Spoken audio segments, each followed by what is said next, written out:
வணக்கம், welcome to TNPSC G4. So திருக்குறளோட content video தான் பார்க்க போகிறோம். ஸோ இதில் வந்து நியூ புக் ஓல்டு புக் ரெண்டையுமே நம்ம வந்து கவர் பண்ண போகிறோம். சரியா? சரி, நம்ம வந்து ஃபஸ்ட்டு கடகடகடன்னு பார்த்துடலாம். ஸோ திருக்குறளை இயற்றவர் யார்? திருவள்ளுவர். இவருடைய காலம் வந்து பொ.ஆ.மு. 31. இதை பற்றின டீட்டெயில் நம்ம ஓல்டு புக்கில் படிப்போம். சரியா? ஸோ ஃபஸ்ட்டு நியூ புக் பார்த்துடலாம். ஸோ சிறப்பு பெயர்கள் திருக்குறள், திருவள்ளுவர். திருக்குறளோட சிறப்பு பெயர் பார்க்கலாம். முப்பால், தெய்வநூல், பொய்யாமொழி, உலக பொதுமறை, வாயுரை வாழ்த்து, தமிழ்மறை, முதுமொழி, உத்தரவேதம். திருவள்ளுவர், இவரோட சிறப்பு பெயர் பார்க்கலாம். முதற்பாவலர், பொய்யில் புலவர், தெய்வ புலவர், வான்புகழ் வள்ளுவர், சென்னா போதகர், பெருநாவலர், நாயனார், தேவர், நான்முகனார், மாதானு வங்கி. சரியா? இதெல்லாம் நோட் பண்ணி படிச்சுக்கோங்க. 6th to 12th வரை உள்ள எல்லாமே வந்து கொடுத்துருக்கேன். இதை தாண்டியும் நிறைய இருக்கும். பட் இது நம்ம புக்கில் உள்ள கண்டென்ட் பார்த்துக்கோங்க. ஓகேவா? So next Thiruvalluvar. திருவள்ளுவர் எந்த ஆண்டுனா 2000 ஆண்டுக்கு முற்பட்டவர். எக்காலத்துக்கும் பொருந்தும் வாழ்க்கை நெறியை வகுத்து கூறியவர் யார்? திருவள்ளுவர். ஓகே. உலக பண்பாட்டிற்கு தமிழினத்தின் பங்களிப்பாக அமைந்த நூல் எது? திருக்குறள். இனம், சாதி, நாடு குறித்த எவ்வித அடையாளத்தையும் முன்னிலைப்படுத்தாத உலக பொதுமறை எது? நம்ம திருக்குறள். ஓகேவா? நெக்ஸ்ட் திருக்குறள் பற்றி சொல்லலாம். இது 11 கீழ்கணக்கு நூல்களுள் ஒன்று. திரு ப்ளஸ் குறள், திருக்குறள். இதோட பாவகை பார்த்தீங்கன்னா குறள் வெண்பா. குறள் வந்து என்னது? 2 அடி வெண்பா. குறள்னா 2 அடி வெண்பா. திரு வந்து சிறப்பு அடைமொழி. ஸோ தமிழ் நூலில் திரு என்னும் அடைமொழியால் வரும் முதல் நூல் வந்து எது? நம்ம திருக்குறள். ஓகேவா? ஸோ திருக்குறள் வந்து அடையெடுத்த கருவி ஆகு பெயர். இந்நூலை போற்றும் நூல்களின் தொகுப்பே திருவள்ளுவ மாலை. இந்நூல்னா என்னது? திருக்குறள். ஸோ திருக்குறளை போற்றி வந்து நிறைய பேர் சேர்ந்து போற்றி எழுதி ஒரு தொகுத்த ஒரு நூல் தான் என்னது? திருவள்ளுவ மாலை. தமிழில் எழுதப்பட்ட உலக பனுவல் நூல் வந்து எது? திருக்குறள். திருக்குறளில் இல்லாததும் இல்லை, சொல்லாததும் இல்லை என்று சிறப்புக்குடைய நூல் வந்து திருக்குறள். 7 சீர்களில் வாழ்வியல் நெறிகளை பேசும். 7 சீர் நமக்கு தெரியும். மொத்தம் 7 வேர்டு வந்து நமக்கு இருக்கும் திருக்குறள்ல. கரெக்டாக? அதுதான் வந்து 7 சீர் அப்படின்னு சொல்லிட்டு கொடுத்துருக்காங்க. சரியா? ஸோ நெக்ஸ்ட் வந்து திருக்குறளுக்கு உரை. மொத்தம் எத்தனை பேர் எழுதியிருக்காங்கன்னா 10 பேர் திருக்குறளுக்கு உரை எழுதியிருக்காங்க. இதோட ஷார்ட்கட் வந்து நம்ம பார்க்கலாம். ஸோ நீங்கள் ஞாபகம் வச்சுக்க வேண்டியது கா. ஓகேவா? கா, அதுக்கப்புறம் தா, நெக்ஸ்ட் நா, பா, மா. இவ்வளோத்தையும் நீங்கள் ஞாபகம் வச்சுக்கணும். ஸோ ஞாபகம் வச்சுக்கணும். கா, தானா, பாமா. கா, தானா, பாமா. சரியா? ஸோ கா வந்து யாரு? காளிங்கர். தா வந்து கா வந்து காளிங்கர். தாக்கு வந்து பார்த்தீங்கன்னா தா, தா, தி. இதை தான் ஞாபகம் வச்சுக்கணும். தாக்கு தா, தா, தி. இந்த 3ஐயும் ஞாபகம் வச்சுக்கோங்க. அப்போ என்னது? தருமர், தாமத்தர், திருமலையார். இதை வந்து முடிஞ்சோம். அப்போ தா முடிஞ்சுதா? இது முடிஞ்சிருச்சு. நெக்ஸ்ட்டு நா. நாக்கு வந்து நச்சர். ஒன்னே ஒன்று தான் நச்சர். ஸோ தாக்கு தா, தா, தீ. இதை ஞாபகம் வச்சுப்பீங்க. ஓகேவா? பாக்கு வந்து நீங்கள் ஒன்னே ஒன்று தான் ஞாபகம் வச்சுக்கணும். பரி, பரி, பரி. 3 பரி. ஓகேவா? இதை ஞாபகம் வச்சுக்கணும். ஸோ பரிதி, பரிமேலழகர், பரிபெருமாள். மா வந்து மணக்குடவர், மல்லர். ஓகேவா? ஸோ இதை ஞாபகம் வச்சுக்கோங்க. கா, தா, நா, பாமா. ஓகே. ஸோ தருமர் வந்து பார்த்தீங்கன்னா காலத்தால் முந்தியவர் தருமர். காலத்தால் பிந்தியவர் யாரு? பரிமேலழகர். ஓகேவா? ஸோ அதே மாதிரி பரிமேலழகர் உரை தான் எனது உரைகளிலே சிறந்தது. இவங்க எழுதுனதுலே யாரோட உரை வந்து சிறந்ததுன்னா பரிமேலழகரோட உரை தான் நமக்கு சிறந்தது. இன்னொன்று மணக்குடவர் தான் முதலில் திருக்குறளுக்கு உரை எழுதியவர். யாருன்னா மணக்குடவர். ஓகேவா? So okay. நெக்ஸ்ட் மொழிபெயர்ப்பு. திருக்குறளை வந்து நிறைய மொழிகளில் வந்து மொழிபெயர்த்திருக்காங்க. நமக்கு புக்கில் வந்து 2 கொடுத்துருக்காங்க. ஆங்கிலத்தை வந்து மொழிபெயர்த்தவர் யார்? G U Pope. லத்தீன் மொழியில் மொழிபெயர்த்தவர் வீரமாமுனிவர். இவர் வந்து 2 அதிகாரம் தான் மொழிபெயர்த்திருக்கார். அது என்னன்னு பார்த்தீங்கன்னா அறத்துப்பால், இன்னொன்று பொருட்பால். ஓகேவா? ஆளும் வேலும் பல்லுக்குருதி, 4ம் 2ம் சொல்லுக்குருதி, பழகு தமிழ் சொல்லருமே 4 2. ஸோ இதில் பார்த்தீங்கன்னா ஆளும் வேலும் இதில் பாருங்க 4 2 கொடுத்துருக்காங்களா? இன்னொன்றில் பாருங்க 4 2. 4 2ல் 4 + 2 டிவைட் ஆகும். இதில் 4 அப்படிங்கிறது வந்து நாலடியாரை குறிக்கும். 2 அப்படிங்கிறது திருக்குறளை குறிக்கும். சரியா? ஸோ நெக்ஸ்ட் திருக்குறள் பற்றிய சில ஆராய்ச்சி செய்திகள்.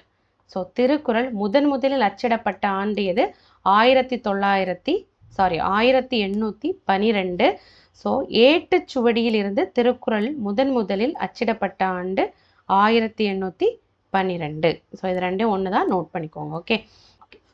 திருக்குறள் அகரத்தில் தொடங்கி நகர ஒற்றில் முடிகிறது. திருக்குறளில் இருமுறை வரும் அதிகாரம் எது? குறிப்பறிதல். திருக்குறள் மூலத்தை முதலில் அச்சிட்டவர் யாருன்னா தஞ்சை ஞானப்பிரகாசர். இது கேட்டிருக்காங்க ப்ரீவியஸ் இயர் கொஸ்டின் பேப்பர்ல. ஓகேவா? திருக்குறளுக்கு முதலில் உரை எழுதியவர் யார்? மணக்குடவர். திருக்குறளில் கோடி என்னும் சொல் 7 இடங்களில் வருகிறது. 7 என்னும் சொல் 8 குறட்பாக்களில் வருகிறது. திருக்குறளை ஆங்கிலத்தில் முதலில் மொழிபெயர்த்தவர் யாரு? G U Pope. திருக்குறள் இதுவரை 100ற்கு மேற்பட்ட மொழிகளில் மொழிபெயர்க்கப்பட்டுள்ளது. சரியா? நோட் பண்ணிக்கோங்க. அப்புறம் ஸ்டேட்மெண்ட் பார்க்கலாம். திருவள்ளுவன் தன்னை உலகனுக்கே தந்து வான்புகழ் கொண்ட தமிழ்நாடு அப்படின்னு சொன்னவர் யாரு? பாரதியார். வள்ளுவனை பெற்றதால் பெற்றதே புகழ் வையகமே அப்படின்னு பாடினவர் யாரு? பாரதிதாசன். திருவள்ளுவரை சிறப்பிக்கிற விதமா நமக்கு தமிழ்நாடு அரசு என்னெல்லாம் பண்ணியிருக்காங்கன்னு பார்க்கலாம். மொத்தம் 133 அடிகளில் திருவள்ளுவர் சிலை கன்னியாகுமரியில் எழுப்பியிருக்காங்க. சரி, 133 அடி உயரத்தில் திருவள்ளுவர் சிலை கன்னியாகுமரியில் நிறுவியிருக்காங்க. அதே மாதிரி வேலூரில் திருவள்ளுவர் பல்கலைக்கழகமும் நடத்திட்டு வராங்க. சரியா? ஸோ நெக்ஸ்ட்டு நமக்கு மொத்த அதிகாரம் எவ்வளவு? 133 அதிகாரங்கள். அதிகாரத்திற்கு 10 குறட்பாக்கள்.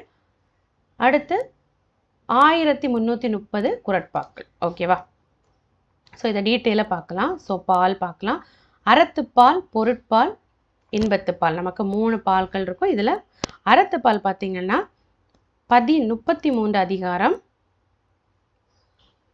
பொருட்பால் 70 அதிகாரம், இன்பத்துப்பால் 25 அதிகாரம். ஓகேவா? ஸோ மொத்தம் 133 அதிகாரம். ஸோ இதில் இயல் பார்த்தீங்கன்னா அறத்துப்பாலுக்கு 4 இயல், பொருட்பாலுக்கு 3 இயல், இன்பத்துப்பாலுக்கு 2 இயல், மொத்தம் 9 இயல். ஓகேவா? ஸோ இதை பார்த்துக்கலாம். இயல்களை எப்படி பிரிக்கிறாங்கன்னு பார்க்கலாம். பாயிரவியல் 4 அதிகாரம், இல்லறவியல் 20 அதிகாரம், துறவியல் 13 அதிகாரம், ஊழியல் 1 அதிகாரம். ஓகேவா? மொத்தம் 38 அதிகாரம். நெக்ஸ்ட் அரசியல் 25 அதிகாரம், அமைச்சியல் 32 அதிகாரம், ஒளியியல் 13 அதிகாரம். அப்படி மொத்தம் 70 அதிகாரங்கள் எதில் இருக்குது? பொருட்பாலில் இருக்குது. நெக்ஸ்ட் களவியல் 7, கற்பியல் 18. ஸோ மொத்தம் 25 அதிகாரம் எதில் இருக்குது? இன்பத்துப்பாலில் இருக்குது. ஓகேவா? ஸோ ஓகே, நெக்ஸ்ட் பார்க்கலாம். இனி உள்ளது எல்லாம் பார்த்தீங்கன்னா நமக்கு ஓல்டு புக்கில் உள்ள கண்டென்ட். ஓகேவா? ஸோ நம்ம ஆல்ரெடி பார்த்தோம். திருவள்ளுவர் காலம் என்னது 31ன்னு பார்த்தோம். ஸோ இதை தான் எப்படி கொடுத்துருக்காங்கன்னா கிறிஸ்து ஆண்டு நமக்கு கிபி, அதாவது இப்போ உள்ளது நம்ம கிபி தான் நம்ம கணக்கிடுவோம். கரெக்டாக? அது ப்ளஸ் 31 இஸ் ஈக்குவல் டு என்னது? திருவள்ளுவர் காலம் அப்படின்ட்டு கணக்கிடுவாங்க. இங்கே எடுத்துக்காட்டு கொடுத்துருக்காங்க பாருங்கள். 2013 ப்ளஸ் 31 இஸ் ஈக்குவல் டு 2044. இதை தான் திருவள்ளுவர் ஆண்டுன்னு சொல்லுவாங்க. ஸோ இப்போ நம்ம கணக்குனா 2024 ப்ளஸ் 31 இதை கூட்டினோன்னா நமக்கு 2055 அப்படின்ட்டு நமக்கு கிடைக்கும். ஸோ இதுதான் இப்போ உள்ள திருவள்ளுவர் ஆண்டு நமக்கு. ஓகே, 2024 உள்ள திருவள்ளுவர் ஆண்டு எவ்வளவு? 2055. ஓகேவா? ஸோ நெக்ஸ்ட்டு பிறப்பொக்கும் எல்லா உயிர்க்கும் என்று பொதுநெறி காட்டியவர் யார்? திருவள்ளுவர். சரியா? ஸோ நெக்ஸ்ட் நம்ம இது ஆல்ரெடி பார்த்துட்டோம். 31 பிறப்பாருன்னு பார்த்துட்டோம். ஸோ இதில் பாருங்கள், தமிழக அரசு தை திங்கள் 2ஆம் நாளை திருவள்ளுவர் நாளாக அறிவித்து கொண்டாடி வருகிறது. ஸோ நோட் பண்ணிக்கோங்க. ஓகேவா? நெக்ஸ்ட் சுருங்க சொல்லி விளங்க வைப்பதில் வல்லவர் யார்? திருவள்ளுவர். இவரை பற்றி தெளிவான வரலாறு இதுவரை கிடைக்கவில்லை. ஓகேவா? நெக்ஸ்ட்டு திருக்குறளை எப்படி பிரிப்பாங்க? திரு ப்ளஸ் குறள்னு பிரிப்பாங்க. இதில் திருக்கு அர்த்தங்கள் சொல்லியிருக்காங்க, பொருள் சொல்லியிருக்காங்க பாருங்கள். செல்வம், சிறப்பு, அழகு, மேன்மை, தெய்வத்தன்மை. ஓகேவா? இதை சொல்லியிருக்காங்க, நோட் பண்ணிக்கோங்க. குறள் குறுகிய அடியை உடையது, 7 சீர்களை கொண்ட ஈரடி வெண்பாக்களால் ஆனது. நம்ம இதை ஆல்ரெடி பார்த்துட்டோம். கரெக்ட் ஸ்டேட்மெண்ட் பார்க்கலாம். ஸோ வள்ளுவனை பெற்றதால் பெற்றதே புகழ் வையகமே ஆல்ரெடி பார்த்துட்டோம். பாரதியார் சொல்லியிருப்பாரு. இவர் இன்னொன்று சொல்லியிருப்பாரு. என்னன்னு பார்த்தீங்கன்னா, இணையில்லை முப்பாலுக்கு இந்நிலத்தே. ஓகேவா, இதையும் நோட் பண்ணிக்கோங்க. ஓகே, நெக்ஸ்ட்டு மனிதன் மனிதனாக வாழ மனிதன் மனிதனுக்கு கூறிய அறிவுரை தான் எனது திருக்குறள். ஓகேவா, ஸோ மனிதன் மனிதனாக வாழ மனிதன் மனிதனுக்கு கூறிய அறிவுரை திருக்குறள். ஸோ இதில் ஓல்டு புக்கில் இதை கொடுத்துருக்காங்க. 107 மொழிகளில் மொழிபெயர்க்கப்பட்டுள்ளது அப்படின்ட்டு திருக்குறள் கொடுத்துருக்காங்க. ஜஸ்ட் நோட் பண்ணி வச்சுக்கோங்க. சரியா? ஸோ நெக்ஸ்ட்டு, ரஷ்யா நாட்டில் அணு துளைக்காத கிரெம்ளின் மாளிகையில் உள்ள சுரங்க பாதுகாப்பு பெட்டகத்தில் திருக்குறள் இடம்பெற்றுள்ளது. அடுத்து, இங்கிலாந்து நாட்டில் உள்ள அருங்காட்சியகத்தில் திருக்குறள் விவிலியத்துடன் வைக்கப்பட்டுள்ளது. ஸோ இங்கிலாந்தில் விவிலியங்கிறது தான் ரொம்ப இம்பார்ட்டண்ட்டான ஒரு நூல். ஸோ அதுக்கு கூடவே வந்து நம்ம திருக்குறள் வந்து வச்சுருக்காங்க. சரியா? இங்கிலாந்தில். நெக்ஸ்ட்டு, இங்கிலாந்து நாட்டு மகாராணியார் விக்டோரியா காலையில் கண் விழித்ததும் முதலில் படித்த நூல் எது? திருக்குறள். ஓகேவா, நோட் பண்ணிக்கோங்க. ஸோ நெக்ஸ்ட் லாஸ்ட்டு தான் இதுதான். அறிந்து கொள்வோம். பற்றுக பற்றற்றான் பற்றினை அப்பற்றை பற்றுக பற்று விடற்று.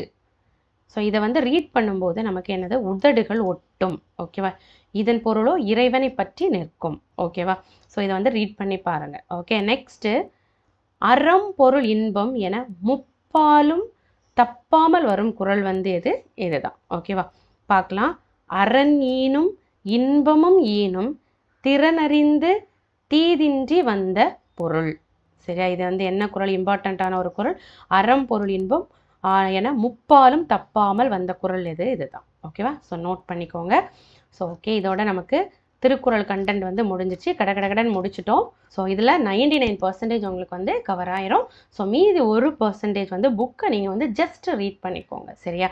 ஸோ இப்போ வந்து ஏன்னா இம்பார்ட்டன்ட் கண்டென்ட் எல்லாமே நமக்கு வந்து கேட்டுட்டாங்க, எல்லா கொஸ்டின் கேட்டுட்டாங்க. ஸோ அப்போ என்ன பண்ணுவாங்கன்னா, எப்படி வந்து கேட்கலான்னு பார்த்து நமக்கு இம்பார்ட்டண்ட் இல்லாததுல இருந்து கூட வரதுக்கு சான்சஸ் இருக்குது. ஸோ அதனால் புக்கையும் ஜஸ்ட் ரீட் பண்ணுங்கள். ரீட் பண்ணும்போது அப்படியே இதுவும் உங்களுக்கு ரீட் ஆகும், ரிவைஸ் ஆன மாதிரி இருக்கும். ஸோ இந்த கண்டென்ட் வீடியோ இருக்கு இல்லையா, இதை வந்து நோட்ஸ் எடுத்து நீட்டாக படிச்சுக்கோங்க. சரியா? இதில் இம்பார்ட்டண்ட்டாக உள்ள எல்லாமே இருக்குது. ஸோ இதை தாண்டி உங்களுக்கு தெரியும்னா அதையும் நீங்கள் நோட் பண்ணி வச்சு படிச்சுக்கோங்க. ஓகே, ஸோ டெஸ்ட் பேட்ச் வந்து நம்மளால் கன்டினியூ பண்ண முடியாது. ஸோ ஹெல்த் இஷ்யூனால் கன்டினியூ பண்ண முடியலை. ஸோ அது எனக்கு ரொம்ப வருத்தம் தான். பட் இது மாதிரி உங்களுக்கு வீடியோஸ் வந்து நான் வந்து கொடுப்பேன். ஓகேவா, ஸோ இது வந்து ரெடி பண்ணுறதுக்கே ஒரு நாள் ஆகும். நம்ம வந்து புக்கில் தேடி அதை டைப் பண்ணி உங்களுக்கு எடுக்கிறதுக்கே ஒரு நாள் ஆயிடுச்சு.